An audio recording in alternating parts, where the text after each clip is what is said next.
My name is Mary Mudhoni. I'm from Nakuru. I am a survivor of the post-election of 2007. We were living in Eldoret at Condo Farm. She was only 5 years old when the country plunged into chaos after the 2007 general election, forcing her parents and 8 siblings to relocate to Nakuru. Mudhoni's father says the disruption of their lives affected her despite her being a toddler by then. Mwanzo alikuwa chini sana katika masomo. Lakini kufikia standard 2, standard 3 hapo nikaanza kuona kwamba mawazo yake yameanza kutulia na ile trema alikuwa nayo imeanza kwenda chini.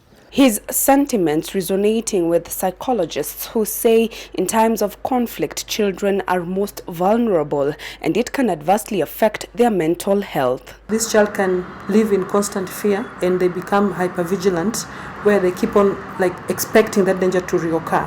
Some of the kids can actually withdraw, keep quiet because of the amount of trauma, so they don't have to speak it out like the others. So they kind of withdraw and they become the invisible child. It's nearly a decade since the post-poll chaos and it has taken that long for Mudhoni to cope with what happened.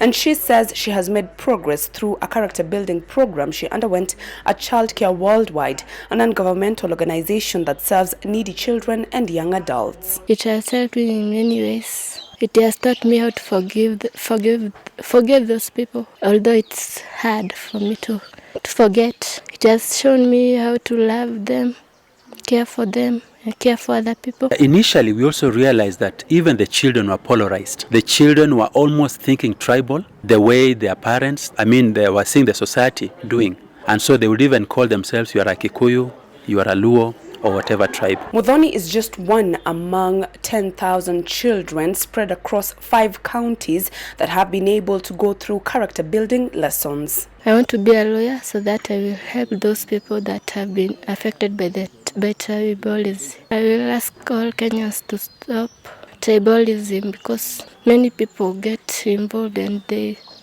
some people die, and those who have been left, they also. We are teaching them to embrace one another, to love one another, and to accept one another, not just as a tribe, but as a nation, but ultimately as God's children. Our focus is not just today, but the next generation. We want to impact the next generation that will impact generations to come. Children always blame themselves for what has happened. Be it domestic violence, be it the post-election violence, they'll find a chance to blame themselves.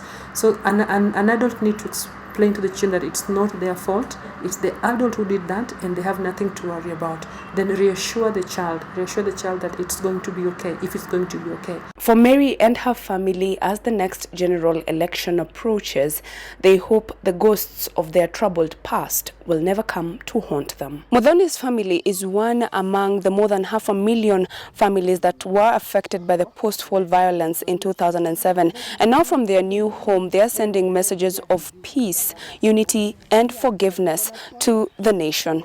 Brygettes, Ngana, NTV, Bahati, Nakuru County.